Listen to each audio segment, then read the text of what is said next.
All right, we kick things off with the notable central bank decisions that we've seen since last week. European Central Bank, they held rates a couple weeks ago. The Federal Reserve last week cut interest rates by 25 basis points. The Bank of England last week held rates at 4%. The Bank of Ghana, another big cut, 350 basis points, following a 300 basis point cut in July. The South Africa Reserve Bank holding rates, tight decision, 4-2, 7%, and up to Nigeria now. That is the latest decision that we'll be waiting for from the Monetary Policy Committee in Nigeria. They have been meeting today. Decision is expected tomorrow about 2 p.m. West African time with Governor Oyemi Cardoso's press conference. And we want to get insights from analysts, economists, executives around the country and around the world, frankly, as to what they expect. We're going to cross over to Johannesburg now, where we're joined by Yvonne Mhango. She's the Africa Economist for Bloomberg.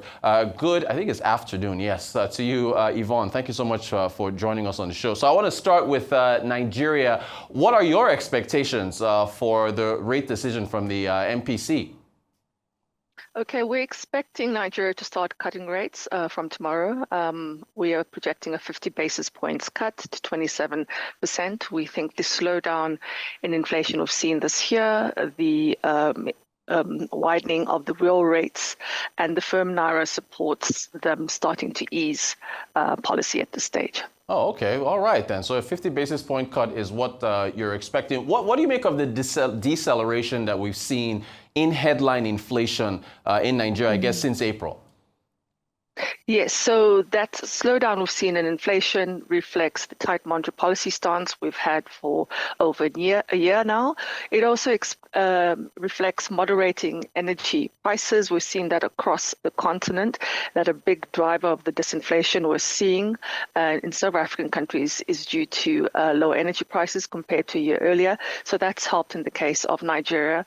In addition, we've seen the naira appreciate for a country that imports quite a lot of its consumer goods. That also helps in terms of moderating inflation. So our expectation is actually that we start to see inflation teens from September.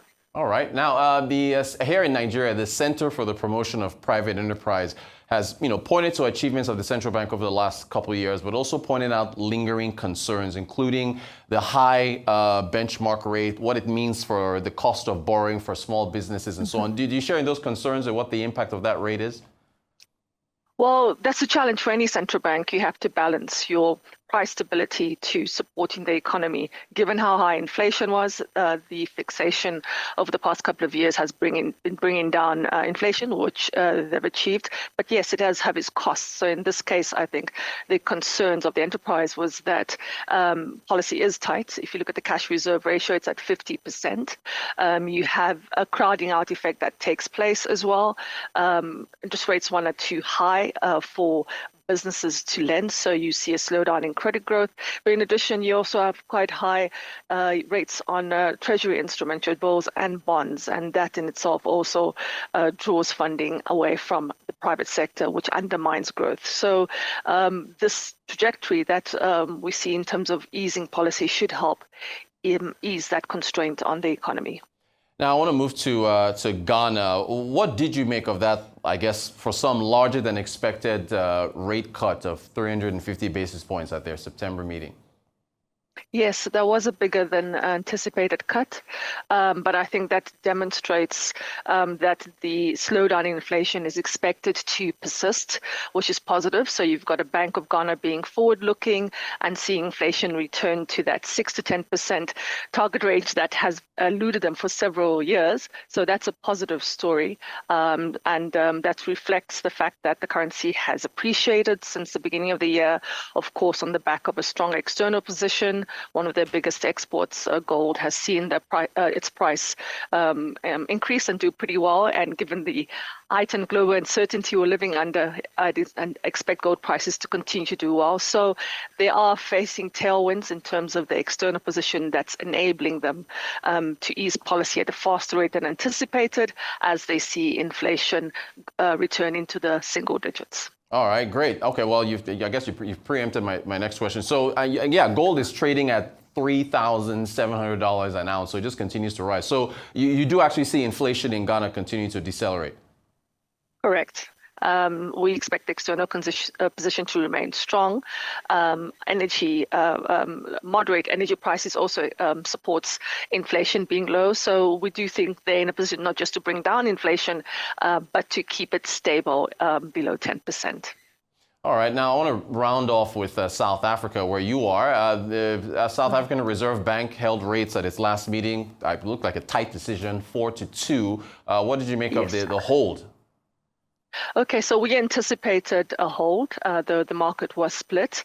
The reason being is that while we do have a relatively low inflation, you may recall at the previous MPC meeting, the governor said the central bank will now be aiming for the lower bound of the 3 to 6%. So initially, the aim was 4.5%. Now they'll be looking at a much more stricter target of 3%. So in our view, we anticipated that they'd hold for two reasons. We're expecting a moderate pickup in inflation over the next several months. And secondly, if indeed they want to reach 3% as their target over the next couple of years, we expect policy to remain a lot more firmer going forward in anticipation of trying to achieve that target. Well, do you have any concerns over food inflation in South Africa? I mean, I know it did moderate from July to August, but we did see the trajectory, at least climb, at least from April. So is that seasonal or due to other factors? Well, what's your review or observation of food inflation in South Africa? So food inflation this year is expected to be a lot more moderate than last year, and we've seen a slowdown. The reason being is because we're coming from a period when we had a drought in South Africa, so prices were pretty high over a year ago on the food side. So we have seen moderation. The only factor that has impacted inflation and brought some price pressures is foot and mouth disease that the beef industry has been affected by. So we've seen beef prices go up, and that was some of what you saw in the middle of the year. But as you rightly said, for the most recent inflation number, particularly for August, we did see some moderation, and we expect it to remain at these levels going into the end of the year. All right, Yvonne Mhango, thank you so much. Just one more quick question. The South African Reserve Bank forecast for economic growth forecast of 2025 has been upgraded to 1.2% from 0.9%. Do you share in that outlook? It looks like they're a bit more optimistic. How do you see the economy faring this year? Yeah, so we were encouraged by that because our house view is 1.1% growth for this year.